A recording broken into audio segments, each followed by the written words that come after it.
अस्सलामु अलैकुम वरहमतुल्लाहि वबरकातुहू। इन्नल हम्दलिल्लाहि नहमदुहु व नस्तईनुहु व नस्तगफिरुहु व नु'मिनु बिही व नतवक्कलु अलैहि व नऊज़ु बिल्लाहि मिन शुरूरि अनफुसिना व मिन सय्यिआति अअमालिना। मन यहदिहिल्लाहु फला मुज़िल्ल लहु व मन युज़लिलहु फला हादिय लहु। व अशहदु अल्ला इलाहा इल्लल्लाहु वहदहु ला शरीक लहु व अशहदु अन्न मुहम्मदन अब्दुहु व रसूलुहु। अम्मा बअदु फ़अऊज़ु बिल्लाहि मिनश शैतानिर रजीम। बिस्मिल्लाहिर रहमानिर रहीम। कुल हल यस्तविल्लज़ीन यअलमून वल्लज़ीन ला यअलमून। वक़ाल अल्लाहु तबारक व तआला फ़िल क़ुरआनिल मजीद अल-यौम अकमलतु लकुम दीनकुम व अतममतु अलैकुम निअमती व रज़ीतु लकुमुल इस्लाम दीना। वक़ाल अल्लाहु तबारक व तआला इन्न हाज़ल क़ुरआन यहदी लिल्लती हिय अक़वम। क़ालन नबिय्यु सल्लल्लाहु अलैहि वसल्लम तलबुल इल्मि फ़रीज़तुन अला कुल्लि मुस्लिम। वक़ालन नबिय्यु सल्लल्लाहु अलैहि वसल्लम उन्सुर अख़ाका ज़ालिमन औ मज़लूमन। वक़ालन नबिय्यु सल्लल्लाहु अलैहि वसल्लम लन तसअहुम बिअम्वालिकुम वलाकिन तसअहुम बिअख़लाक़िकुम।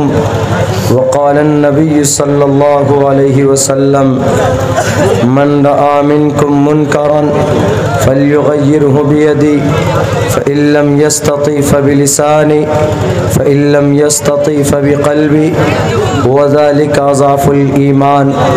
रवाहुल मुस्लिम। In the name of Allah, the most gracious, the most merciful.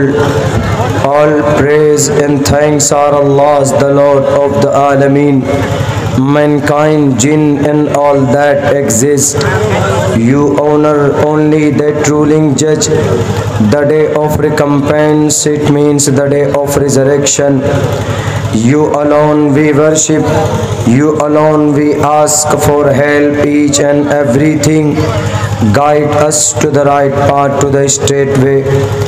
The primary aim of education of Quran and Sharia is to prepare and to qualify the new generation for participation in the development cultural society and villages and cities. ओम नमो भगवते वासुदेवाय। विश्वेश्वरा आदि पुरुष अपरंपार अल्लेख पुरुषा नमः। नराशन संवाजिनम वाजन्य शैदीरम पूषणम सन्मैरीम है।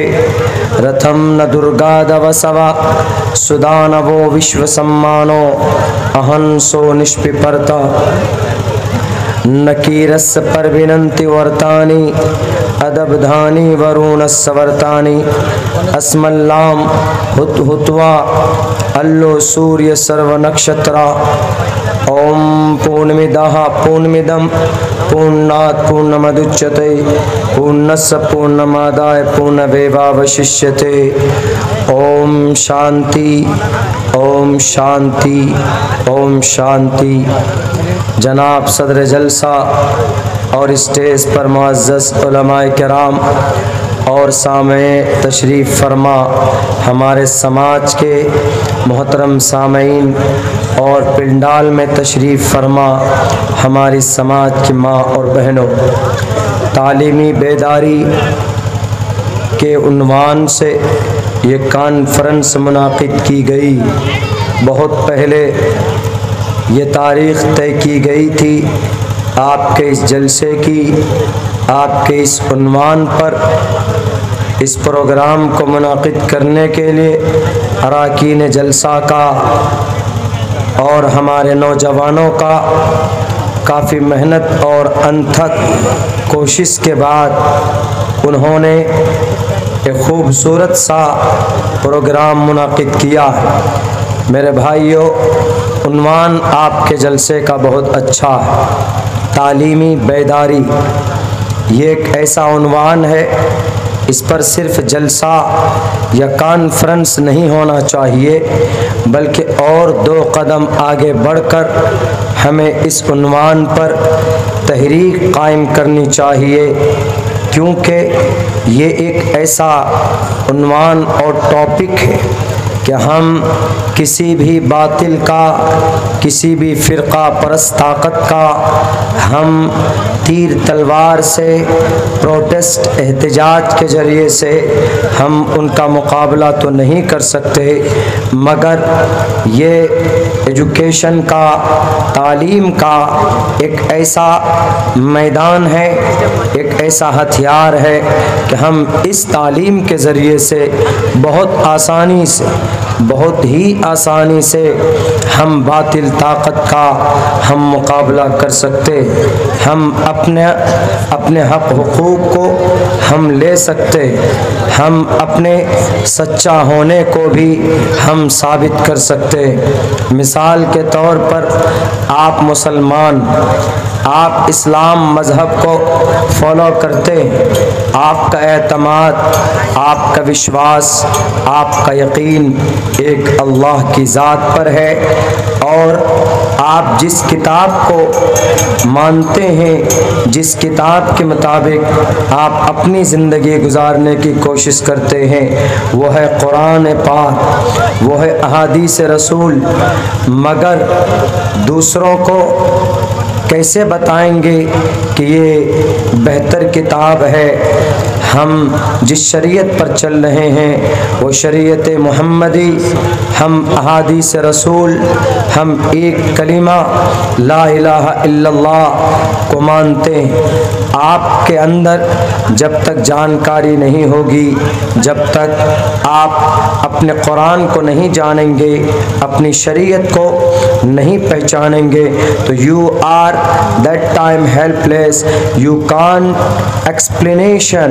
explain about your Quran and Sharia in front of any disbeliever, any pagans, any mushrik person।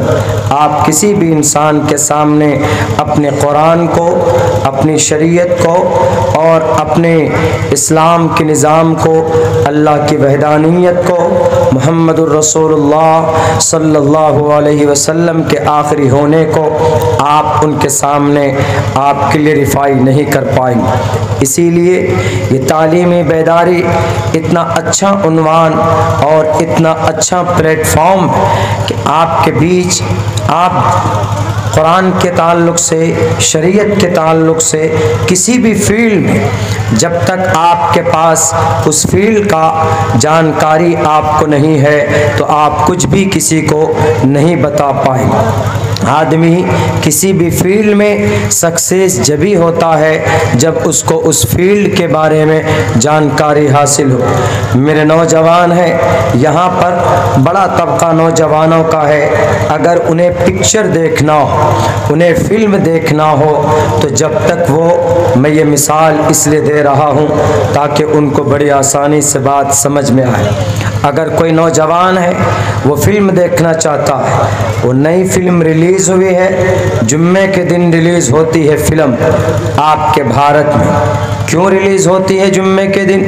Sunday को भी फिल्म रिलीज़ हो सकती, संडे इतवार के दिन, उस दिन तो छुट्टियां होती, मगर उस दिन पिक्चर रिलीज़ नहीं की जाती, जुम्मे के दिन की जाती। एक सोची समझी एक साजिश है जुम्मे के दिन फिल्म रिलीज़ करने का, वो ये कि जुम्मे के दिन जब पिक्चर रिलीज़ होती है तो हमारे नौजवानों का बहुत बड़ा तबका, and they are waiting for the release any pictures, वो किसी भी फिल्म के रिलीज़ होने का इंतज़ार करते हैं कि अगर वो नौजवान अगर किसी हीरो का फैन फॉलोवर है या किसी भोजपुरी हीरो का उसको चाहता है तो वो इंतज़ार करता है कि फ़लाँ साहब का एक पिक्चर रिलीज़ होने वाली है, वो फिल्म रिलीज़ होगी, इसलिए वो इंतज़ार में रहता है कि फ़लाँ हीरो है, और फ़लाँ डायरेक्टर है, फ़लाँ प्रोड्यूसर है, और फ़लाँ सिंगर है। जब उसको जानकारी होती है तो उसका शौक़ बढ़ जाता है कि वो इंतज़ार करता है कि कब जल्दी से वो पिक्चर रिलीज़ हो, वो फिल्म हॉल के अंदर जाए और वो उस फिल्म का दर्शन करे। वो उसको वॉच करने के लिए बिल्कुल बेचैन रहता है। जानकारी है तो तड़प लगी हुई है उसको देखने के लिए।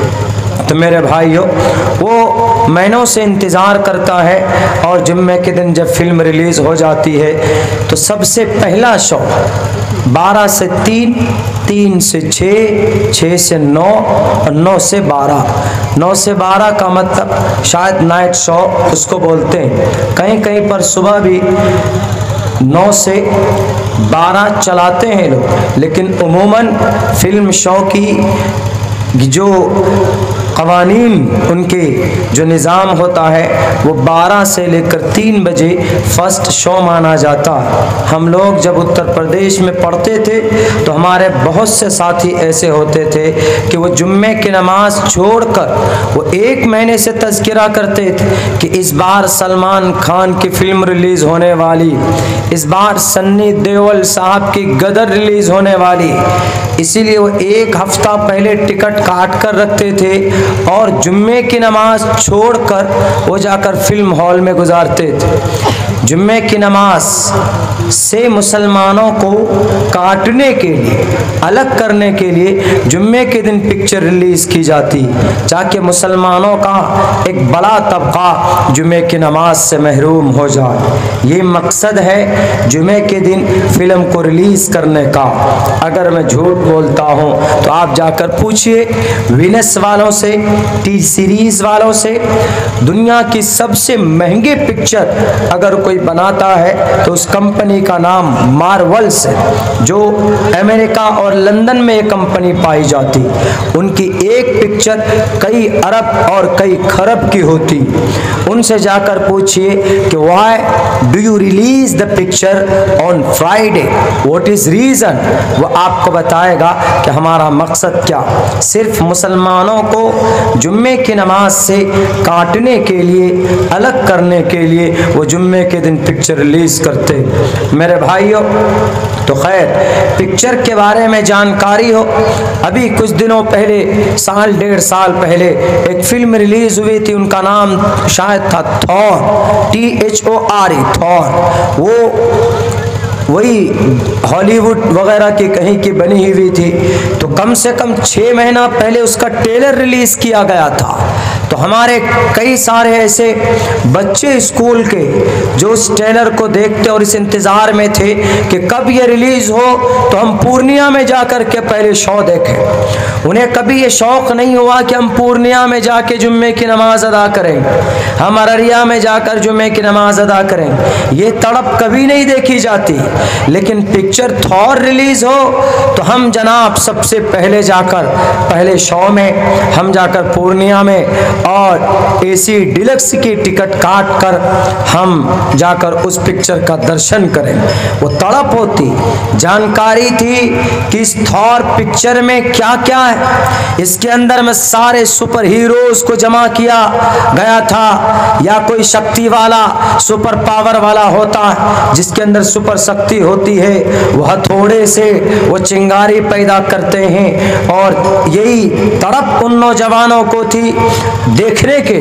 थोड़ी बहुत जानकारी थी तो ललक बढ़ गई देखने की।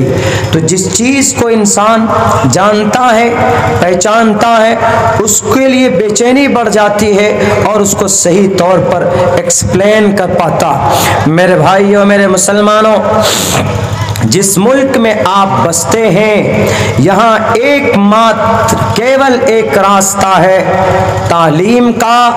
आप इस मैदान से, इस रास्ते से आप मुकाबला कर सकते हैं, वरना और कोई दूसरा या तीसरा रास्ता बिल्कुल बिल्कुल नहीं आपके भारत के अंदर कि आप अपने हक हुकूक को ले सकें। कौन सा और रास्ता है? आप कहेंगे कि मौलाना हम तालीम के ज़रिए से अपना हक कैसे ले सकते हैं? आपको मैं बताऊंगा, आपको मैं समझाऊंगा तालीम के ज़रिए से आप अपना हक कैसे ले सकते हैं।